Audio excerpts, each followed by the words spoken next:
It wasn't that long ago that Hillsong Church had 16 campuses here in the U.S. But just in recent years, because of a lot of problems and really some major scandals, they've lost 11 of those 16 campuses. And this past week, Hillsong San Francisco became the latest to break away. But what happens when a church wants to separate from its past and start fresh? That's what we're going to talk about today on the Healthy Church Staff Podcast. Hi, I'm Todd Rhodes.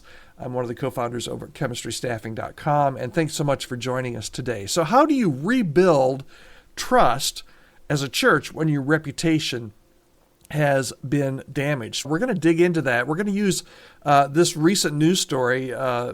They're just actually announcing, they were supposed to announce yesterday their new name.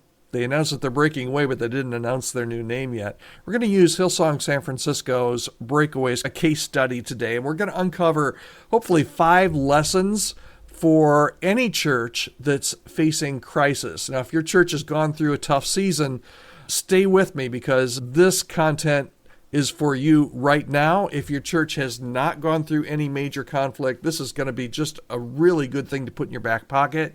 And because you're going to see churches, maybe even your church, go through some kind of a crisis, hopefully not a scandal, okay? But let's talk about, first of all, when crisis hits, acknowledgement matters.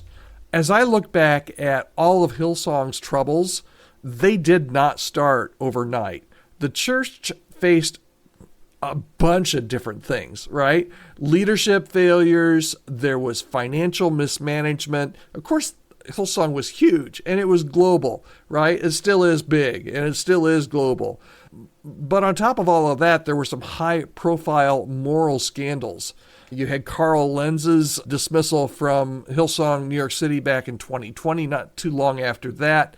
The lead pastor had to step down, so Brian Houston, so a lot of different things happened. But the lesson here should be that churches really have to acknowledge the truth. Or if you don't, what's going to happen is the damage is only going to get deeper.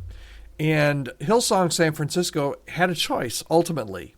Stay tied to a really controversial Hillsong brand or try and rebuild under a fresh vision. And Hillsong San Francisco is just the latest Hillsong congregation to do this, to break away and say, it's too damaged. We need a new face if we're going to survive and if we're going to have a future, okay? So here's your takeaway. If your church has faced a crisis, don't minimize it. Don't cover it up, because that's going to be the thing that is going to kill you, right? You need to be honest with your congregation. Healing is going to begin with transparency. And transparency, if the transparency is not there, your church will feel like you're hiding something. And guess what? They're going to feel that way probably because you are. Okay, point number 2. A church's reputation does affect its mission. And man, we see this at Hillsong. Hillsong's brand took a massive hit, not just among believers, but in the mainstream culture, and not just in Australia, all over, wherever they had a church, and in the whole Christian community. The brand Hillsong took a huge hit. There were even documentaries. There's one, I think it's on Netflix, called A Megachurch Exposed. And it's an investigative report that those kind of things only added fuel to the fire. And if you're sitting in leadership at Hillsong San Francisco, the choice was clear. They needed to create some distance in order just to survive and to be able to thrive.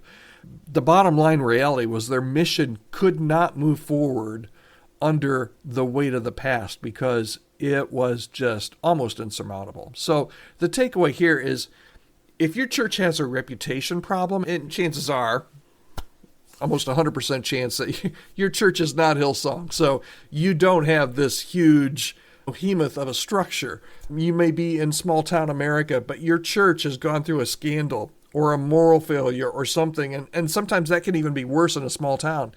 Reputation will precede you. You need to ask the hard question. Is our church's name, is our brand, if you want to call it that, is our church's name helping or hurting our ability to reach people? And sometimes a fresh start is just absolutely necessary if you're going to continue to even exist as a church, but especially if you want to have effectiveness for your mission. Okay, so that's point number 2. Here's idea number 3. Leadership transitions, when they happen, especially when they're coming out of crisis or scandal, those leadership transitions must be absolutely clear and totally honorable. Hillsong San Francisco's pastors, Brendan and Jackie Brown, have served Hillsong for 24 years. So their transition, it didn't come overnight. By all public accounts anyways, it hasn't been a hostile split, but a decision that had been, according to them, discussed for the last couple of years. And in public statements here this past week, Hillsong Global Senior Pastor Phil Dooley and Hillsong California Pastor Sam Lopez affirmed and blessed the pastors at Hillsong San Francisco. And this is absolutely crucial, and I will give them some credit that this was the right thing to do. It's because it's crucial, because leadership fractures can make things even worse. So it's already bad enough that you have to make this kind of structural change and kind of break away. It's going to make it worse if it's just messy and just absolutely filled with conflict in and of itself. So here's the takeaway for this, is that if your church is considering restructuring, or even separating from a network, you need to make those leadership changes with clarity and transparency and with a spirit of unity. We just saw this. We're seeing this a lot in the United States, not with Hillsong. Hillsong, it's happening in a handful of churches, but we're seeing this in denominational structures. We're seeing the Reformed Church that is just going through some real splits and a lot of churches breaking off. We've seen this with the United Methodist Church and the Global Methodist Church. A lot of times restructuring or separating from a network. You just need to make sure that you do that with clarity and transparency, and as much as possible with a spirit of unity. There's always going to be some infighting and some behind-the-scenes things, but any of that goes public is only going to cause more division and more hurt. And then just realize, this is point number 4, realize that you're going to be going into a season of healing, okay? And healing is about people. It's not about public relations, okay? And I think Hillsong got stuck into this early on, which caused their problems just to grow and grow. Hillsong San Francisco, for example, isn't just changing its name for branding purposes, okay? I think that's a part of it. Absolutely. But in their statement, they said, this is what they said. They said, God's been faithful in every step of our journey, and we believe that he's leading us into something fresh and full of purpose. Now, is that a little bit of massaging the message? Sure. Absolutely. But it's something that, when your church is going through a crisis, you can't only focus on damage control. You must focus on healing the people. And sometimes the language you use really does make a difference. You've got to offer some spaces for healing. Physical spaces, yeah, absolutely, but you have to allow for timing for that healing to take place. And that can be some counseling, some prayer meetings, open conversations, but you really need to rebuild that trust. And you can only do that when people feel seen and they feel heard and they feel valued. And for Hillsong San Francisco, they determined that in order for this trust to be rebuilt, they needed to do it, break away from Hillsong and do this in a little bit different way. And sometimes that just needs to happen. Okay, finally, when you're thinking about your church's future, particularly after coming out of a time of struggle or a time of conflict or a time of just leadership failure, your future has to have a fresh vision. And as I said, Hillsong San Francisco was supposed to, I haven't seen the news reports yet today, but it's supposed to reveal its new name. You would think that they would have their new name, but they were going to reveal their new name yesterday over the weekend. And they said that this is truly going to signal a fresh start. It's not just a cosmetic change. They say it's a new mission.